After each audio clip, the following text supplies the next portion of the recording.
Hello friends, कैसे हैं आप सब लोग। Welcome you all in your own all in one YouTube channel.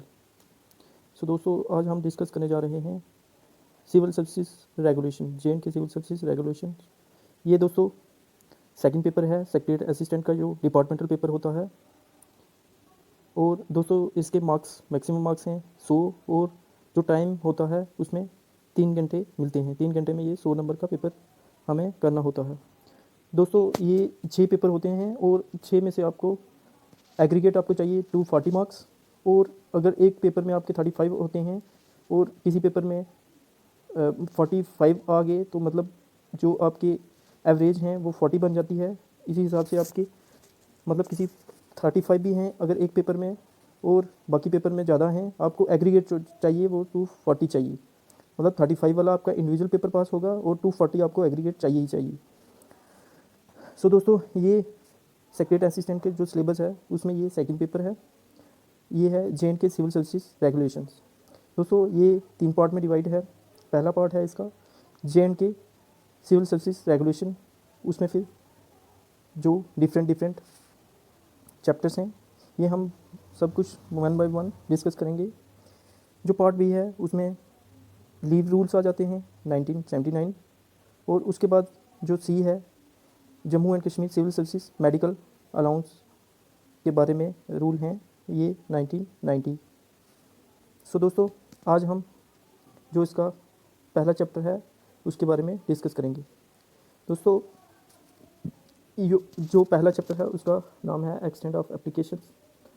दोस्तों ये जो जे के CSR, ये एग्जिस्टेंस इसकी हुई ये 1956 में हुई। सो दोस्तों जैसे जैसे टाइम निकलता गया, कुछ इसमें एडिशंस हुई इन रूलों में, कुछ डिलीशन हुई, कुछ मॉडिफिकेशन हुई। सो दोस्तों जैसे सूटेबल टाइम के हिसाब से लगा, वो इसमें चेंजेस होते गए इन रूलों में। और दोस्तों जो ये रूल्स हैं ये डिफ़ाइन करते हैं conditions under which salaries, pension, leaves, travelling, other allowances earned एक government employee in civil department, कि एक जो गवर्नमेंट एम्प्लॉई होता है, सर्वेंट, वो सिविल डिपार्टमेंट में इनको कैसे अर्न करता है और इनके बेनिफिट्स कैसे कैलकुलेटेड होते हैं। उसके बाद दोस्तों ये ये भी बताता है कि एक गवर्नमेंट सर्वेंट की क्या क्या ड्यूटीज़ हैं, रिस्पॉन्सिबिलिटीज़ हैं, और उसकी रिक्रूटमेंट का प्रोसेस बताता है, उसकी प्रमोशन बताता है, टाइम टू टाइम कि किस टाइम पे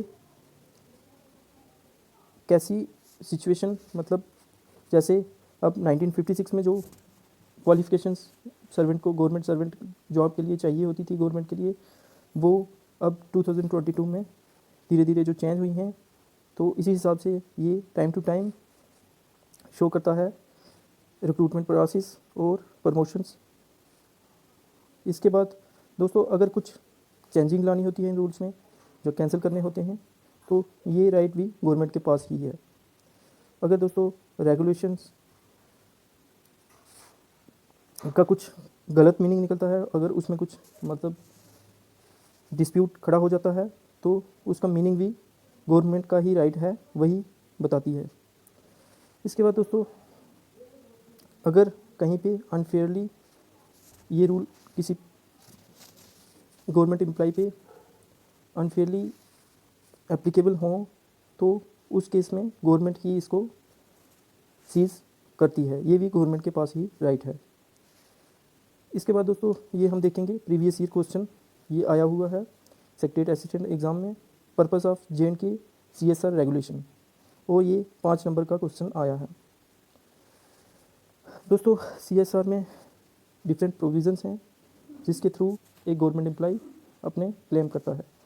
ये गवर्नमेंट एम्प्लॉय का राइट होता है कि वो wages in the shape of पे एंड अलाउंसेस, जो उसने जिस टाइम में, जिस पीरियड में वर्क किया होता है, और वो अपना क्लेम कर सकता है कि मुझे ये वेज चाहिए, बट ये अंडर रूल होता है कि अब कोई लेवल 4 का बंदा हो, वो ये नहीं कह सकता कि मुझे लेवल 6 की वेज क्लेम करे। मतलब जितनी उसकी एप्लीकेबल रूल में, जितनी जिस अंडर रूल में वो लगा होगा, उसी पे उसको वेज मिलेगी। उसके बाद दोस्तों लीव लीव अप्लाई कर सकता है वो, और वो दोस्तों एक गवर्नमेंट सर्वेंट लीव के लिए क्लेम कर सकता है by the rules operative at that time, जो उस टाइम रूल एप्लीकेबल है।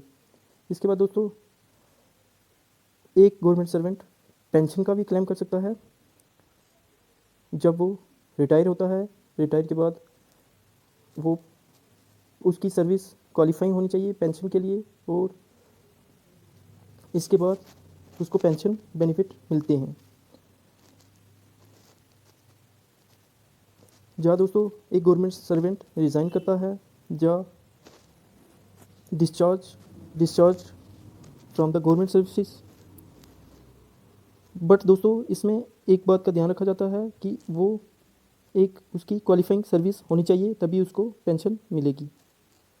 इसके बाद दोस्तों वो ट्रैवलिंग अलाउंस के लिए भी कर सकता है।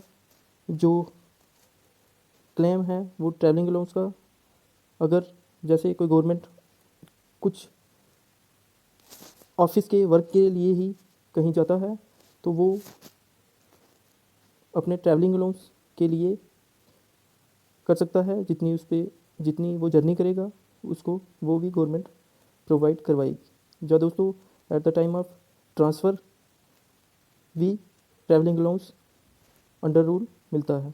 सो दोस्तों ये जो इस टॉपिक पे प्रीवियस ईयर क्वेश्चन आया है वो 20 नंबर का है।